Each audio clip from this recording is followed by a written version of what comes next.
That's a very impressive background that you've got behind you. I don't know what this is really. It's like a dressing room, but A chapel. yeah. Is it chapel? Yeah. Is it? Oh, right. We're in a chapel. There you go. A religious experience with Hennessy and fighting. I There you think, go. Yeah. there you go. Aside from having to talk to me and talk to media, good day for you so far? Yeah, well, good, mate. Busy. Obviously, it's a lot of media here. Gennady and Canelo doing their thing. We had grand arrivals yesterday, and then we got press conference tomorrow, and then the weigh-in, and then good to go. How long has this event been in the works for? I ask that because coming from the music industry, we see a mix of albums that are surprises and then drop that day. Yeah. But we find out it took 9 months to a year. And then other times people can record in their home and be done with an album in a week.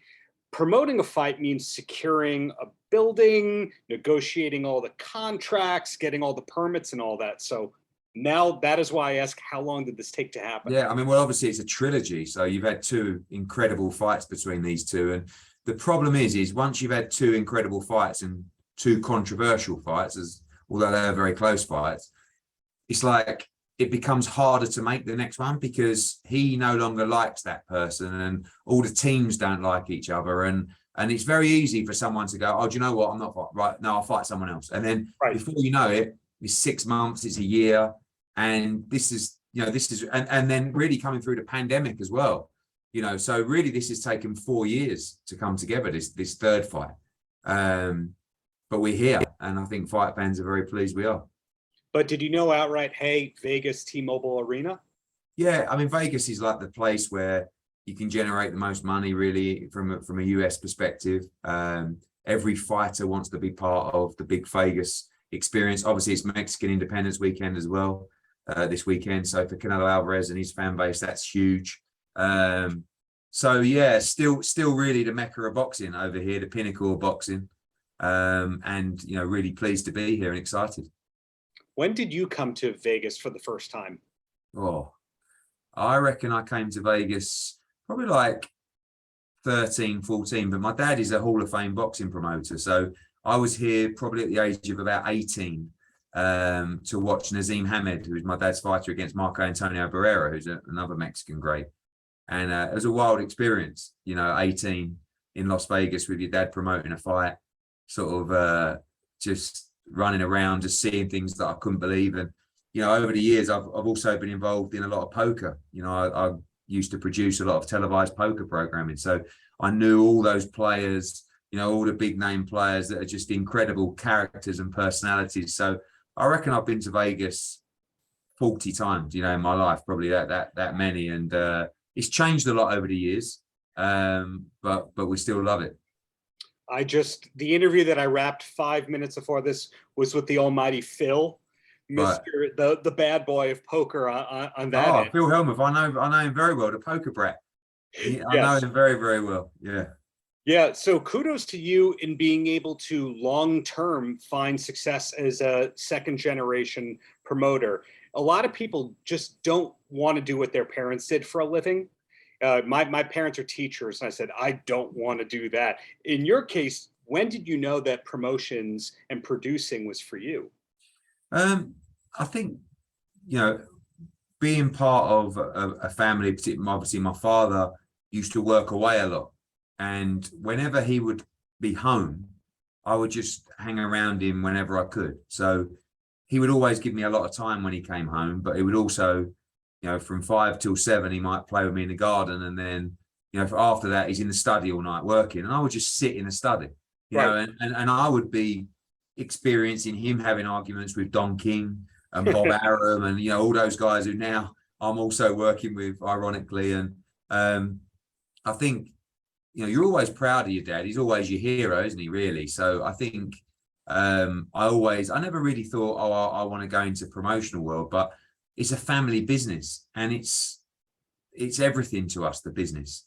So I felt as a man and a son that I had a responsibility to continue that legacy. When I left school, I didn't really want to, everyone just said to me, well, you're only going to go and work for your dad anyway, so why do you need an education? And I was very proactive on leaving college to not do that. I went into the sports world, but for different organizations. I was an athlete manager, you know, worked in golf, worked in across TV production, poker.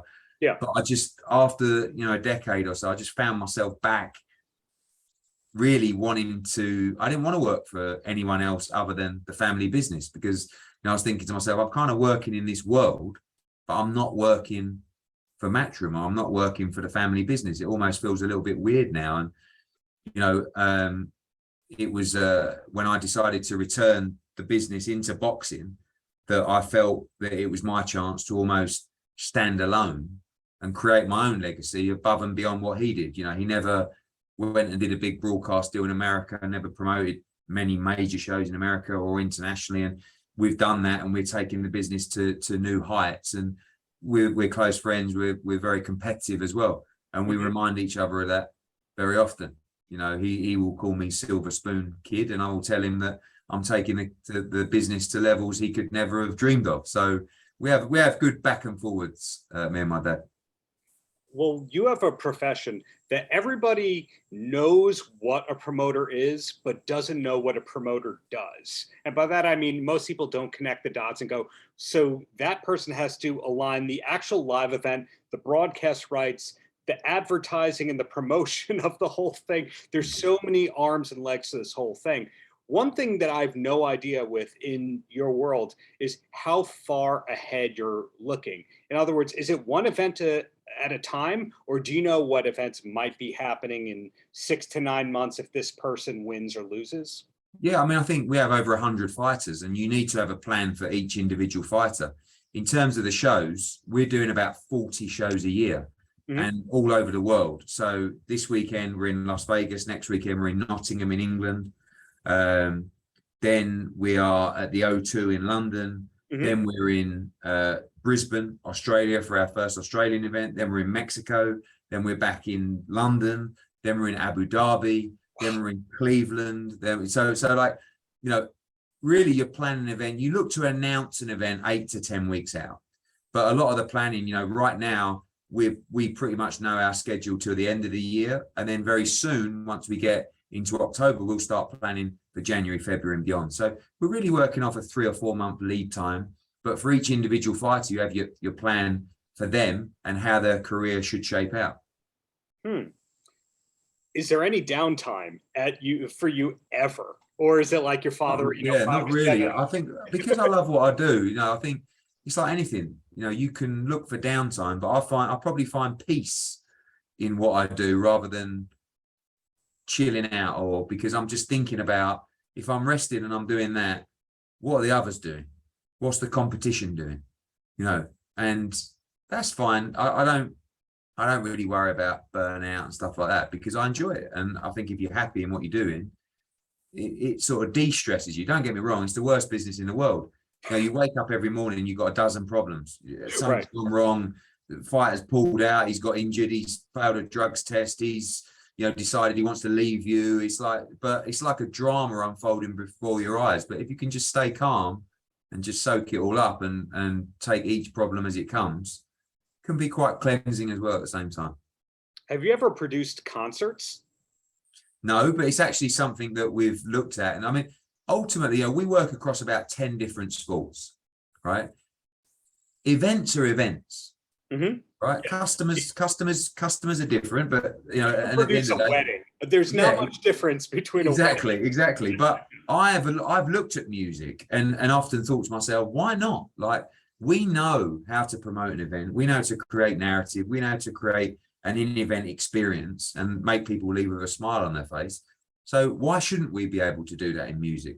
Now, the way the business runs and the margins and, you know, the talent, and you know, that's something you have to learn and understand and look at and even decide whether you want to get involved. But it doesn't matter if it's boxing or golf or poker or darts or music. It's still an event, and it has to be promoted. You know, it has to be executed. It has to be managed. You have to drive the revenue, and you have to deliver for the customer. So never say never. And the last thing I want to know before I let you go, I find that the boxing, MMA, and professional wrestling worlds all kind of borrow from each other. There's a kind of a shared fan base. They're all arena-based, Las Vegas, happy, kind of sports or forms of entertainment. Do you personally take any influence from the professional wrestling world, or did you in the past?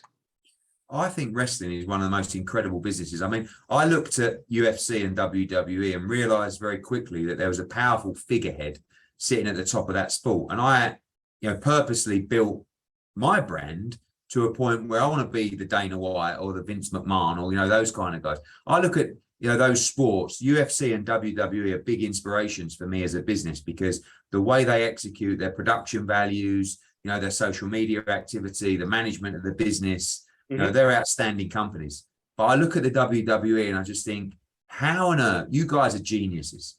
You have grown men debating who is going to win a pre-scripted event. I mean, my friends, in the group chat saying, oh yeah, it's, WrestleMania. It's like, I think it's like, no, mate, they've already decided who's going to win. It's incredible. It's amazing. And the viewing figures, the audience, the traction, the followers, it is unbelievable. And I take my hat off to those guys. And we're now seeing people from the boxing world going into MMA people going to boxing and wrestling. I find that they're all going back and forth. So might we eventually see some professional wrestlers in your promotion? Why not? Yeah. I mean, anyone with a big fan base, they've got to be credible enough and they've got to be able to compete. But look at the likes of, I did a fight with Logan Paul and KSI. Look at Logan Paul on WWE. He was unbelievable. A pure athlete that just flying off the turnbuckle onto tables and, stuff like that. So anyone that brings a fan base into the sport is almost a ready-made star. Well said. Well, thank you for your time and looking forward beyond this great event, which is September 17th. What's to come from you and team? Thanks, Darren. Paltrocast.